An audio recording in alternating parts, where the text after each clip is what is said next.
સર્વે હરિભક્તોને મારા જય સ્વામિનારાયણ. મારું નામ અક્ષાતસિંહ વનરાજસિંહ ચૌહાણ, ગામ નવી આખોલ. આજે હું વડતાલનું 10મું વચનામૃત જીવનું કલ્યાણ થાય તેનું રજૂ કરીશ.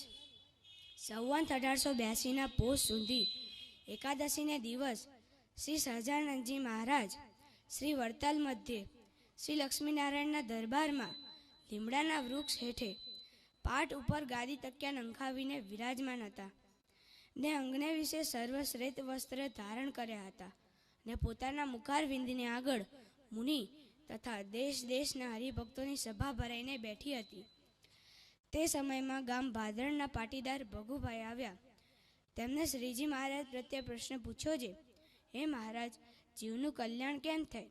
ત્યારે મહારાજે કહ્યું, ભગુભાઈ, આ પૃથ્વીને વિશે રાજારૂપ ને સાધુરૂપ એ બે રૂપે ભગવાન અવતાર થાય.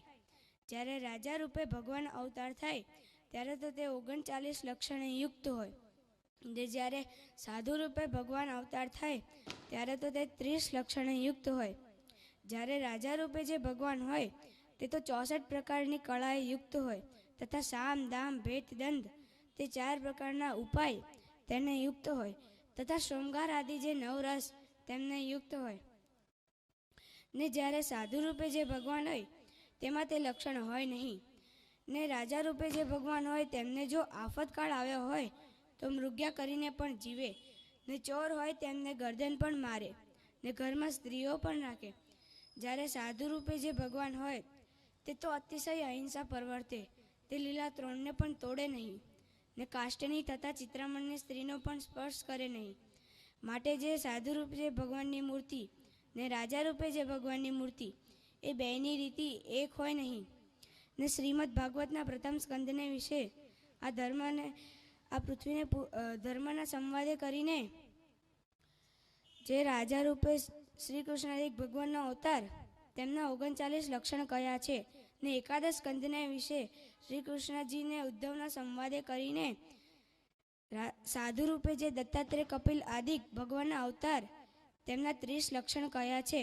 માટે જેને પણ પોતાનું કલ્યાણ ઈચ્છવું હોય તેને તે લક્ષણે કરી તે ભગવાનને ઓળખી તેમને શરણે થવું, ને તેમનો દ્રઢ વિશ્વાસ રાખવો, ને તેમની આજ્ઞામાં રહીને તેમની ભક્તિ કરવી એ જ કલ્યાણનો ઉપાય છે. અને આ પૃથ્વીને વિશે ભગવાન પ્રત્યક્ષ ન હોય તો તે ભગવાનને મળેલા જે સાધુ તેમનો આશ્રય કરો, ને તેમની આજ્ઞામાં રહીને તેમની ભક્તિ કરવી તો તેથી પણ જીવનું કલ્યાણ થાય છે. અને એવા સાધુ પણ ન હોય તો ભગવાનની પ્રતિમાની વિશે દ્રઢ પ્રતીતિ રાખવી, ને સ્વધર્મમાં રહીને ભક્તિ કરવી તો તે થકી પણ જીવનું કલ્યાણ થાય છે. ઇતિ વચનામૃતમ વડતાલનું 10મું થયું. જય સ્વામિનારાયણ. ખૂબ ખૂબ ધન્યવાદ. વિનંતી